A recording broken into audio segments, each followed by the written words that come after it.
नमस्कार दोस्तों, रेलवे की परीक्षाओं को मद्देनज़र रखते हुए ये जनरल नॉलेज से संबंधित प्रैक्टिस सेट का 10वां पार्ट है। तो दोस्तों बिना देरी करते हुए प्रश्नों को शुरू करते हैं। Question number 1, India wins freedom के लेखक कौन थे? तो दोस्तों इंडिया विंस फ्रीडम के जो लेखक थे वो कौन थे? तो इंडिया विंस फ्रीडम के जो लेखक थे दोस्तों कौन थे? Maulana Abul Kalam Azad. Option B correct answer है। नेक्स्ट क्वेश्चन देखिए। क्वेश्चन नंबर 2, जातक किस धर्म का पवित्र ग्रंथ है? तो दोस्तों जो जातक है वो किस धर्म का पवित्र ग्रंथ है? तो जातक जो है दोस्तों वो बौद्ध धर्म का प्रमुख ग्रंथ है। नेक्स्ट क्वेश्चन देखिए। क्वेश्चन नंबर 3, वाशिंग सोडा को क्या कहा जाता है? तो वाशिंग सोडा को दोस्तों क्या कहा जाता है? तो वो कहा जाता है दोस्तों sodium carbonate. Option A correct answer है। और दोस्तों इसका रासायनिक सूत्र क्या है? इसका रासायनिक सूत्र है Na2CO3। क्या है दोस्तों रासायनिक सूत्र इसका? Na2CO3 यानी सोडियम कार्बोनेट। नेक्स्ट क्वेश्चन देखिए। क्वेश्चन नंबर 4, पृथ्वी अपने अक्ष पर किस दिशा की ओर घूमती है? तो पृथ्वी अपने अक्ष पर किस दिशा की ओर घूमती है?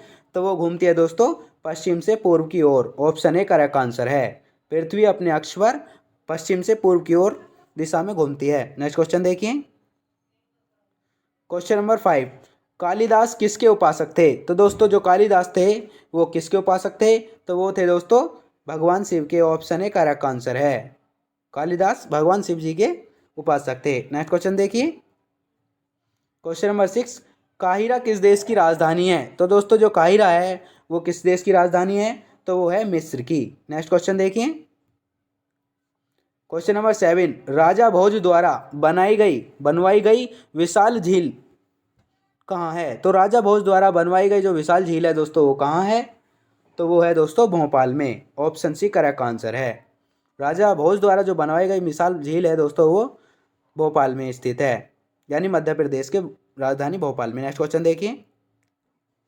क्वेश्चन नंबर 8, भटनेर का किला कहाँ पर स्थित है? तो भटनेर का जो किला है दोस्तों कहाँ पर स्थित है? तो वो है दोस्तों हनुमानगढ़ में स्थित है, यानी राजस्थान के हनुमानगढ़ में स्थित है भटनेर का किला। नेक्स्ट क्वेश्चन देखिए। क्वेश्चन नंबर 9, अजंता की चित्रकारी किसको निरूपित करता है? तो अजंता की जो चित्रकारी है दोस्तों किसको निरूपित करता है? तो वो करता है दोस्तों जातक को। और जो जो दोस्तों जातक कथाएं हैं वो किस किस धर्म से संबंधित हैं? बौद्ध धर्म से। नेक्स्ट क्वेश्चन देखिए। क्वेश्चन नंबर 10, भागीरथी और अलकनंदा नदियाँ कहाँ पर मिलकर गंगा का निर्माण करती हैं? तो भागीरथी और अलकनंदा जो नदियाँ हैं दोस्तों कहाँ पर मिलकर गंगा का निर्माण करती हैं? तो वो करती हैं दोस्तों देवप्रयाग में, यानी उत्तराखंड के देवप्रयाग में भागीरथी और अलकनंदा नदियाँ मिलकर गंगा का निर्माण करती हैं। ऑप्शन सी करेक्ट आंसर है। नेक्स्ट क्वेश्चन देखिए। क्वेश्चन नंबर 11, किसका आवरण प्रोफेज के अंत में विघटित हो जाता है? तो दोस्तों किसका आवरण है जो प्रोफेज के अंत में विघटित हो जाता है? तो दोस्तों क्या है? वो है ऑप्शन ए करेक्ट आंसर है। केंद्रक आवरण प्रोफेज के अंत में विघटित हो जाता है। ऑप्शन ए करेक्ट आंसर है। नेक्स्ट क्वेश्चन देखिए। क्वेश्चन नंबर 12, हमारी आकाशगंगा की आकृति कैसी है? तो दोस्तों जो हमारी आकाशगंगा है उसकी आकृति कैसी है? तो इसकी जो आकृति है दोस्तों वो है spiral. Option C correct answer है। नेक्स्ट क्वेश्चन देखिए। क्वेश्चन नंबर 13, भूकंप की तीव्रता किस यंत्र द्वारा मापी जाती है? तो दोस्तों भूकंप की जो तीव्रता है वो किस यंत्र द्वारा मापी जाती है? तो वो मापी जाती है दोस्तों रिएक्टर स्केल द्वारा मापी जाती है। ऑप्शन ए करेक्ट आंसर है। और ये दोस्तों बहुत इंपॉर्टेंट क्वेश्चन है कि भूकंप की तीव्रता जो मापी जाती है ये किस यंत्र द्वारा मापी जाती है? Richter scale. और ये आपको परीक्षाओं में मिलता रहेगा। नेक्स्ट क्वेश्चन देखिए। क्वेश्चन नंबर 14, INS चक्र क्या है? तो दोस्तों INS जो चक्र है वो क्या है? तो वो है दोस्तों ऑप्शन ए करेक्ट आंसर है पनडुब्बी। और इसके बारे में जानकारी कर लेते हैं कि जो INS जो चक्र है दोस्तों ये भारतीय नौसेना में शामिल प्रथम नाभिकीय पनडुब्बी है। कौन सी दोस्तों? INS चक्र भारतीय नौसेना में शामिल प्रथम नाभिकीय पनडुब्बी है। ऑप्शन ए करेक्ट आंसर है पनडुब्बी। नेक्स्ट क्वेश्चन देखिए। क्वेश्चन नंबर 15, टॉर्नेडो का संबंध किससे है? तो दोस्तों जो टॉर्नेडो है उसका संबंध किससे है? तो इसका संबंध है दोस्तों ऑप्शन ए करेक्ट आंसर है चक्रवात से संबंध है, मतलब टॉर्नेडो का जो संबंध है वो चक्रवात से है। नेक्स्ट क्वेश्चन देखिए। क्वेश्चन नंबर 16, 150 सेंटीमीटर वर्षा की आवश्यकता किसके लिए होती है? तो दोस्तों 150 सेंटीमीटर की वर्षा की जो आवश्यकता होती है दोस्तों किसको होती है? तो वो होती है धान के लिए होती है। ऑप्शन बी करेक्ट आंसर है। 150 सेंटीमीटर वर्षा की जो आवश्यकता होती है दोस्तों वो धान के लिए होती है। नेक्स्ट क्वेश्चन देखिए, क्वेश्चन नंबर 17, टिहरी बांध किस राज्य में है? तो दोस्तों जो टिहरी बांध है वो किस राज्य में है? उत्तराखंड में। ऑप्शन भी करेक्ट आंसर है, या कहीं कहीं आपको उत्तरांचल भी मिल सकता है। तो टिहरी बांध जो है दोस्तों वो कहाँ स्थित है?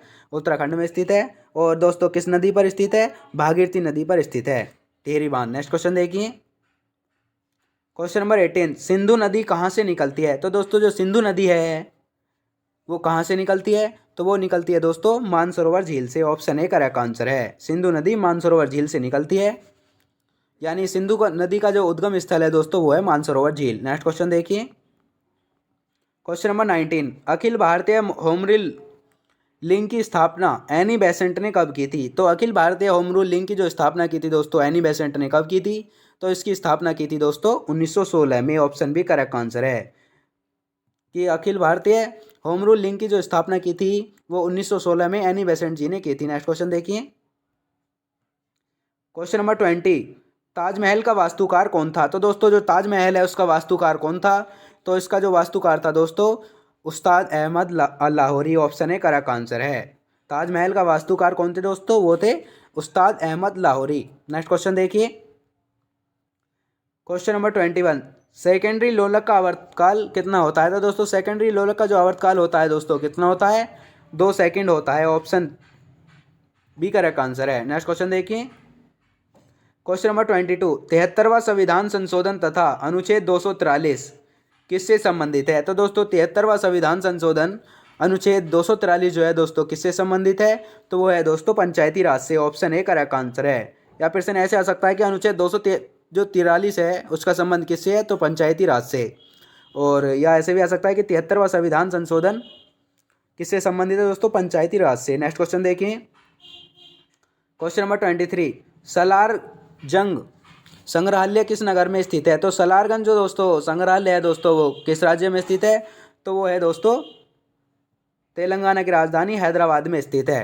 नेक्स्ट क्वेश्चन देखिए, क्वेश्चन नंबर 24, सनी डेज के लेखक कौन है? तो दोस्तों जो सनी डेज पुस्तक मतलब सनी डेज जो है पुस्तक वो उसके लेखक कौन है दोस्तों? Sunil Gavaskar. Option A correct answer है। सनी डेज के जो लेखक है दोस्तों सुनील गावस्कर हैं।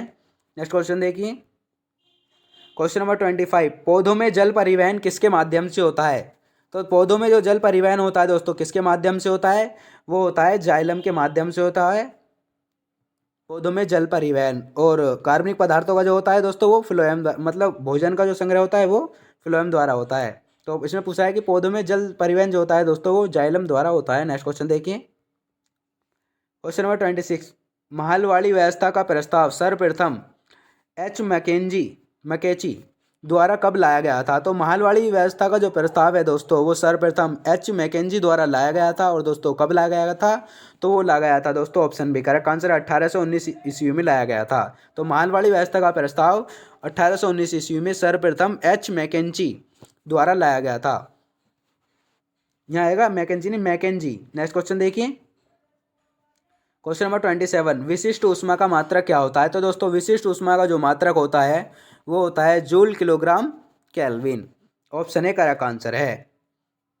जूल प्रति किलोग्राम प्रति केल्विन विशिष्ट ऊष्मा का मात्रक होता है। नेक्स्ट क्वेश्चन देखिए, क्वेश्चन नंबर 28, जय संहिता किसका मौलिक नाम है? तो जय संहिता दोस्तों किसका मौलिक नाम है?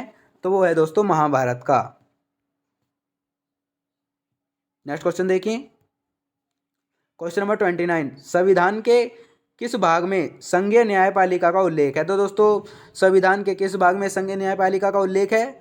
तो दोस्तों इसका सही उत्तर है ऑप्शन सी करेक्ट आंसर है, भाग 5 में संघीय न्यायपालिका का उल्लेख है। नेक्स्ट क्वेश्चन देखिए, क्वेश्चन नंबर 30, स्वतंत्रता प्राप्ति के समय भारतीय राष्ट्रीय कांग्रेस के अध्यक्ष कौन थे? तो दोस्तों जब स्वतंत्रता प्राप्ति हुई थी तो उस समय भारतीय राष्ट्रीय कांग्रेस के अध्यक्ष कौन थे? तो कौन थे दोस्तों? जेबी कृपलानी।